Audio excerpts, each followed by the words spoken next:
अस्सलामु अलैकुम दोस्तों, स्वागत है आपका हमारे चैनल पर। आज हम बात करेंगे इस्लाम के इतिहास के एक अहम मोड़ की, जब मदीना के 70 से ज्यादा लोगों ने मक्का में हज के दौरान हजरत मोहम्मद सल्लल्लाहु अलैहि वसल्लम के साथ दूसरी अकाबा प्रतिज्ञा की। ये कहानी है बलिदान, ईमान और इस्लाम के लिए एकजुटता की, जिसने इस्लाम और जहालत की जंग को हमेशा के लिए बदल दिया। तो चलिए इस रूहानी और प्रेरणादायक दास्तान में डूबते हैं। प्रोफेटहुड के 13वें साल जून 622 ईस्वी में हज के मौसम में मदीना से 70 से ज्यादा लोग अपने मूर्ति पूजक समुदाय के साथ मक्का में हज के रीति रिवाज निभाने आए।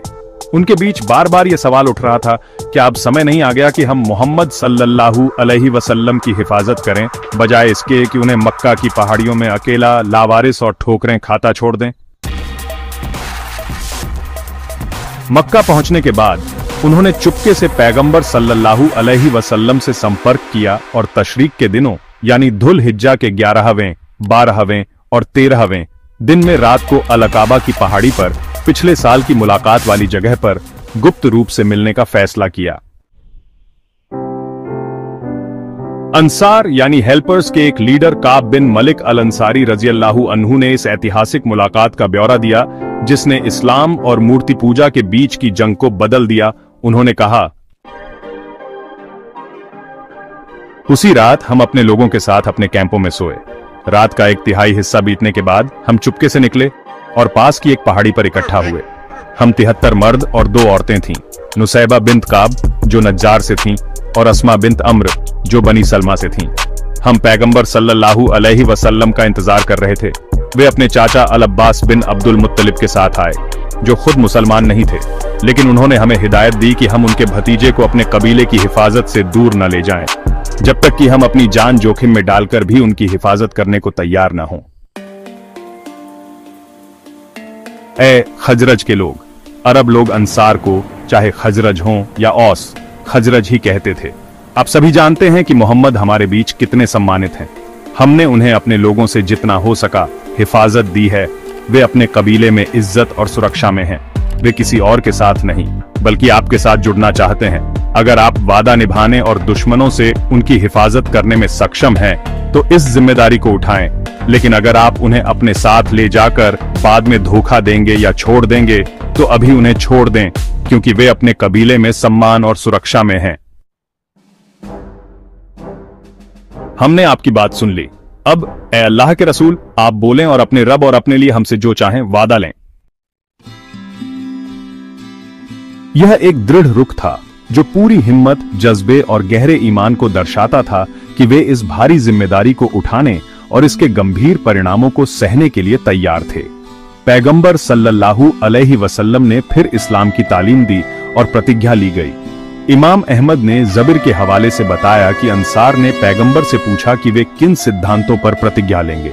पैगंबर ने जवाब दिया, हर हाल में सुनना और आज्ञा मानना, सुख और दुख में खर्च करना, अच्छाई को बढ़ावा देना और बुराई से रोकना, अल्लाह की राह में किसी की निंदा से न डरना। जब मैं आपसे मदद मांगूं तो मेरी हिफाजत करना और मुझे वहीं से रोकना जो आप अपनी बीवियों और बच्चों को रोकते हैं। उन्होंने कहा, अगर आप इन नियमों का पालन करेंगे तो आपके लिए जन्नत है। काब ने एक और रिवायत में बताया कि पैगंबर ने कुछ कुरान की आयतें पढ़ीं, अल्लाह की राह में बुलाया, इस्लाम कबूल करने की प्रेरणा दी और कहा, मैं आपसे यह वादा लेता हूं कि आप मुझे वही से रोकेंगे जो आप अपनी औरतों और बच्चों को रोकते हैं। हां, हम उस अल्लाह की कसम खाते हैं जिसने आपको सच्चा पैगंबर बनाकर भेजा। हम आपको वही से रोकेंगे जो हम अपनी औरतों को रोकते हैं। ए अल्लाह के रसूल, हम पर भरोसा रखें। अल्लाह की कसम, हम सच्चे योद्धा हैं और जंग में भरोसेमंद हैं। यह खूबी हमें अपने बाप दादा से मिली है। ए अल्लाह के रसूल, हमारे और यहूदियों के बीच कुछ समझौते हैं जो हमें तोड़ने पड़ेंगे। अगर अल्लाह आपको ताकत और जीत दे, तो क्या हम उम्मीद करें कि आप हमें छोड़कर अपने कबीले कुरैश में वापस नहीं जाएंगे? नहीं, ऐसा कभी नहीं होगा। तुम्हारा खून मेरा खून, तुम्हारी जिंदगी और मौत में मैं तुम्हारे साथ हूं और तुम मेरे साथ। मैं उसी से लड़ूंगा जिससे तुम लड़ते हो और उसी से सुलह करूंगा जिससे तुम सुलह करते हो। प्रतिज्ञा की शर्तों पर बातचीत खत्म होने के बाद सभी ने सर्वसम्मति से इसे स्वीकार किया। दो शुरुआती मुसलमान जो 11वें और 12वें साल में इस्लाम लाए थे, खड़े हुए और दूसरों को इस गंभीर कदम की अहमियत बताई ताकि वे पूरी तरह जागरूक होकर प्रतिज्ञा लें और बलिदान के लिए तैयार रहें। अल अब्बास बिन उबादा बिन नदला ने कहा, ए खजरज के लोग, क्या आप जानते हैं कि आप इस व्यक्ति के साथ किस समझौते में प्रवेश कर रहे हैं? आप यह कसम खा रहे हैं कि आप हर किसी से लड़ेंगे। अगर आपको लगता है कि आपकी संपत्ति खतरे में पड़ सकती है या आपके बड़े लोगों की जान को खतरा हो सकता है, तो अभी उन्हें छोड़ दें, क्योंकि प्रतिज्ञा के बाद ऐसा करना इस दुनिया और आखिरत में अपमानजनक होगा। लेकिन अगर आप जान और माल की हानि के बावजूद इस जिम्मेदारी को निभा सकते हैं तो इसे उठाएं, क्योंकि अल्लाह की कसम, इसमें इस दुनिया और आखिरत की भलाई है। हमने संपत्ति की हानि और अपने बड़े लोगों की मौत को पहले ही स्वीकार कर लिया है, फिर भी हम उनकी प्रतिज्ञा लेते हैं। लेकिन अगर हम इस समझौते का पालन करें तो हमें क्या मिलेगा? पैगंबर मोहम्मद ने जवाब दिया, जन्नत आपके लिए तैयार है। तब उन्होंने पैगंबर से हाथ बढ़ाने को कहा और सभी ने अपने हाथ बढ़ाकर प्रतिज्ञा ली।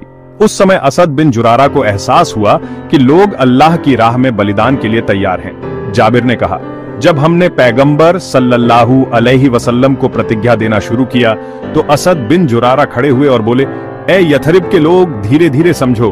हम इतनी लंबी यात्रा इसलिए नहीं आए क्योंकि हमें गहरा यकीन है कि वे मोहम्मद अल्लाह के रसूल हैं। हमें यकीन है कि उनका अनुसरण करने का मतलब मूर्ति पूजक अरबों से अलग होना है, भले ही हमारी जान खतरे में क्यों ना हो। अगर आप इस रास्ते पर डटे रह सकते हैं तो इसे थाम लें, क्योंकि आपका बड़ा इनाम अल्लाह के हाथ में है।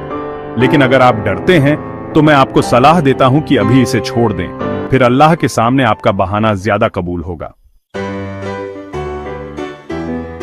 दोनों औरतों की प्रतिज्ञा मौखिक रूप से ली गई, क्योंकि पैगंबर सल्लल्लाहु अलैहि वसल्लम कभी गैर महरम औरतों से हाथ नहीं मिलाते थे। फिर पैगंबर ने समूह से कहा कि वे 12 नायब यानी प्रतिनिधि चुने, जो मदीना में अपने लोगों को इस्लाम की तालीम दें, इस प्रतिज्ञा की शर्तों को लागू करें और अपने कबीलों के लोगों को इस्लाम के प्रचार में मार्गदर्शन करें। चुने गए नायब थे खजरज से 9 असद बिन जुरारा, साद बिन अर्रबी, अब्दुल्लाह बिन रवाहा, राफी बिन मलिक, अलबरा बिन मारूर, अब्दुल्लाह बिन अम्र, उबादा बिन अस्समित, साद बिन उबादा और अल मुंधिर बिन अम्र, और औस से 3 उसैद बिन हुजैर, साद बिन खैथमा और रिफा बिन अब्दुल मुंधिर। इन 12 लोगों ने अपने लोगों की जिम्मेदारी ली, जैसे ईसा अलैहिस्सलाम के शिष्यों ने की थी, और पैगंबर ने सभी मुसलमानों की जिम्मेदारी ली। किसी तरह इन गुप्त रेगिस्तानी मुलाकातों की खबर बाहर लीक हो गई। पैगंबर को तुरंत पता चला कि अल-अकाबा में रहने वाले एक मोटे बदसूरत शैतान ने उनकी मुलाकात का पता लगा लिया था। उन्होंने धमकी दी कि वे उसका हिसाब जल्द करेंगे। उस अल्लाह की कसम जिसने आपको सच्चाई के साथ भेजा, अगर आप चाहें तो हम कल मिना के लोगों यानी कुरैश को अपनी तलवारों से जवाब दे सकते हैं। हमें ऐसा करने का हुक्म नहीं दिया गया। अब अपने कैंपों में वापस जाएं। कुरैश को जैसे ही इस समझौते की खबर मिली, उनके बीच हंगामा मच गया। उन्हें पूरी तरह समझ आ गया था कि इस तरह की प्रतिज्ञा उनके जीवन और संपत्ति पर गहरा असर डालेगी। अगले दिन मक्का के बड़े लीडरों और अपराधियों का एक बड़ा दल मदीना के कैंप में पहुंचा और इस समझौते के खिलाफ सख्त विरोध जताया। उन्होंने मदीना के लोगों से कहा, ऐ खजरज के लोग, हमें पता चला है कि आप इस व्यक्ति मतलब मोहम्मद के साथ समझौता करने और उन्हें मक्का से ले जाने आए हैं। अल्लाह की कसम, हमें आपसे और हमसे जंग की बात बहुत नापसंद है। मदीना के मूर्ति पूजकों को इस गुप्त प्रतिज्ञा की कोई खबर नहीं थी, इसलिए उन्होंने अल्लाह की कसम खाकर कहा कि इस खबर में कोई सच्चाई नहीं है। मदीना के एक मूर्ति पूजक अब्दुल्लाह बिन उबय बिन सलूल ने इन आरोपों को खारिज करते हुए कहा कि उनके लोग बिना उनके स्पष्ट आदेश के कुछ नहीं करेंगे। मदीना के मुसलमान चुप रहे, न तो इनकार किया और न ही पुष्टि की। कुरैश के लीडर उनके तर्कों से लगभग सहमत हो गए और निराश होकर वापस लौट गए, लेकिन उन्हें पूरी तरह यकीन नहीं हुआ। उन्होंने छोटी छोटी बातों की जांच शुरू की और आखिरकार पक्का सबूत मिला कि यह समझौता हुआ था, लेकिन तब तक मदीना के हाजी मक्का छोड़ चुके थे। गुस्से में उन्होंने हाजियों का पीछा किया, लेकिन साद बिन उबादा के अलावा कोई और उनके हाथ नहीं लगा। उन्होंने साद को भयानक यातनाएं दी, लेकिन बाद में अल मुतीम बिन अदी और हारिथ बिन हरब बिन उमैया, जिनके साथ उनके व्यापारिक रिश्ते थे, ने उन्हें छुड़ा लिया। यह थी दूसरी अकाबा प्रतिज्ञा की कहानी, जिसे बाद में महान अकाबा प्रतिज्ञा कहा गया। यह मदीना के मुसलमानों और कमजोर मक्का के मुसलमानों के बीच प्यार, वफादारी और आपसी सहयोग की माहौल में हुई। यह नया रिश्ता, प्यार और सहयोग का जज्बा किसी क्षणिक इच्छा का नतीजा नहीं था, बल्कि यह अल्लाह, उनके रसूल और उनकी किताब पर गहरे यकीन से निकला था। यह यकीन इतना गहरा था कि यह हर तरह के जुल्म और आक्रामकता के सामने अडिग रहा और इसे अमली और वैचारिक तौर पर चमत्कारों में बदला गया। यही यकीन था जिसने मुसलमानों को इतिहास में अभूतपूर्व कामयाबियां दर्ज करने का हौसला दिया। हमें यकीन है कि भविष्य में भी इन महान लोगों की इन महान उपलब्धियों की हमेशा कमी खलेगी। तो दोस्तों, ये थी दूसरी अकाबा प्रतिज्ञा की प्रेरणादायक कहानी, जिसने इस्लाम के इतिहास को नया मोड़ दिया। इस कहानी से हमें ईमान, बलिदान और एकजुटता की ताकत का सबक मिलता है। अगर आपको यह वीडियो पसंद आया तो लाइक करें, अपने दोस्तों और परिवार के साथ शेयर करें और हमारे चैनल को सब्सक्राइब करें। नोटिफिकेशन बेल दबाना न भूलें ताकि आपको हमारे नए वीडियो की खबर तुरंत मिले। अपने विचार और सुझाव कमेंट सेक्शन में जरूर बताएं। मिलते हैं अगले वीडियो में, तब तक के लिए अल्लाह हाफ़िज़।